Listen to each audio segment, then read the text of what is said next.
What kind of student was it? Oh, he was all right. He came in late a few times, but besides that. How's the shoulder? Everything. How's the shoulder and everything? Everything's healed up. It's been about a year now, so I'm just taking it easy. I've been still doing rehab on it, but so far I feel 100%. How did you hurt the shoulder? Just wear and tear, man. This physical play in the SEC, and it's a common injury, among defensive backs. So it just, since I've been here for 4 years, and it's just hitting guys every day, just happened. So it wasn't like one play? It wasn't one specific play, just overtime. Nick, you've been here for a while. Have you noticed any difference in the coaches' kind of approach to up-tempo offenses and things like that in practice, and how much more it's being stressed? It's definitely been a change, since more guys are kind of coming at us with an up-tempo offense. So, every day we're making strides to improve on that type of offensive style. And, even during the off-season, we're kind of focusing on how to stop the up-tempo. Do you notice you're running more or anything like that in practice?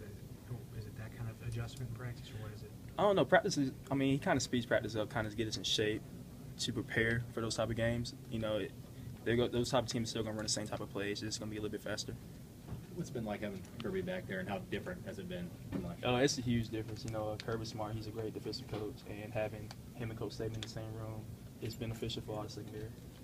You surprised to see Eddie back working with you all so fast? Not really, man. Eddie's a hard worker, and he's been in rehab 2 times a day, so he made it his mission to be back for the season.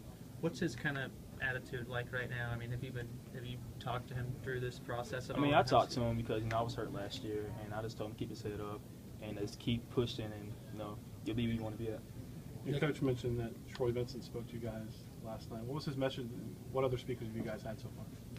I can't remember the guy's name specifically, but yeah, Troy Vincent. Oh, Jeremiah Castile spoke to us over the weekend. But Troy Vincent spoke to us about underclassmen, the plan for the draft, and just basically just preparing for life after football. Anybody else coming up that you're looking forward to? I don't know what's on the list, for the upcoming, but I'm looking forward to it. What will your actual role be this year? Just as far as I know right now, as a leader. As you know, there's no depth chart, but I'm just trying to become a leader, and the leader definitely has to come from the secondary this year because we have 3, 4 fifth-year guys, me, Jarek, and Landon, and you can count Geno Smith in that. So we're just trying to become leader for the secondary. Who are some of the receivers who are impressing you? All of them really.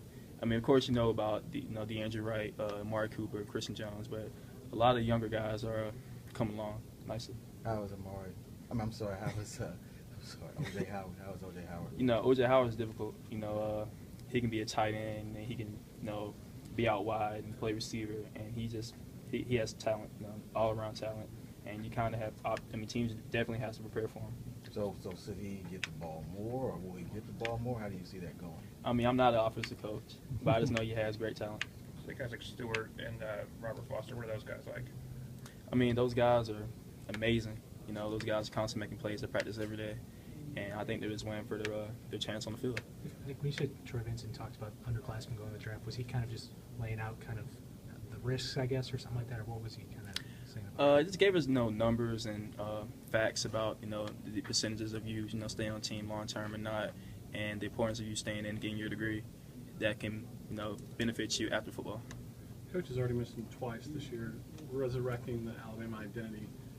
Has that been the theme for this year, and is that stemming from the way last year's ended? Because you guys still won 11 straight games last year. It's not like last year was a total disaster. With a program like Alabama, if you don't win national championships, people think that's a failure. But in our eyes, we did a lot of good things and we did a lot of bad things. But we can use that to our advantage this year so we can improve, because last year's games wasn't Alabama stuff. So we definitely have to improve on that. Who wins most of the battles between the secondary and the receivers? Of course, the secondary. We're very competitive, man. We're out there having fun, trying to get each other better.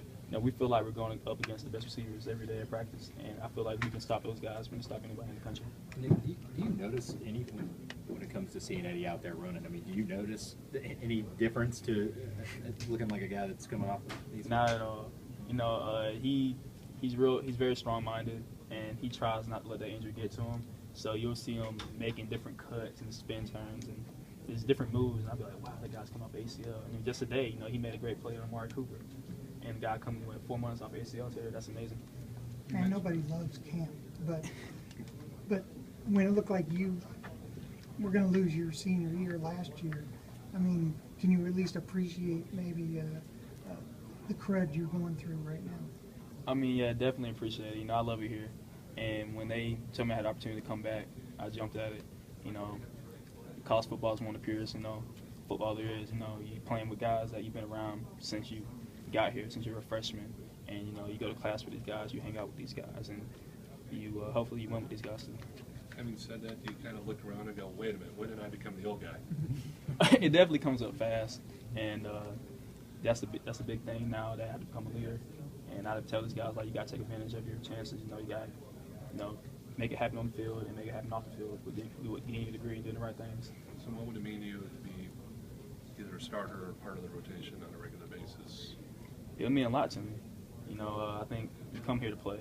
You know, a lot of guys, you know, you don't come here to play on the bench, you come here to play. And I think it's everybody's mission to put the best people on the field.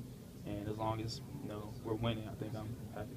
Safe to say that you can fill a lot of spots. What spot are you most comfortable playing? I mean, I've been here for 5 years, so I can play definitely anything in the secondary. So I think they're confident in my abilities, that I'm real versatile, and I can play anything. Coach mentioned today that the offense is making a lot of explosive plays the way he termed it. What are you seeing out there from them? I mean, which quarterbacks are impressing you, and is it run game, pass game? Overall, I mean, it's everybody's out there making plays. You know, you have Sims, Coker, Alec Morris, Bateman, all those guys are making nice throws, and they're using everybody's talents to the fullest. You mentioned wanting to be a leader. Talk about the young guys at your position and you know, who impresses you.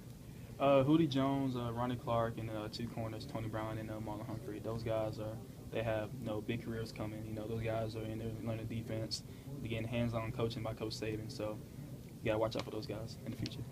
What's your degree in, and what's your graduate degree going to be? My undergrad was business management, and my master's degree is in sports management. Thanks, Nick.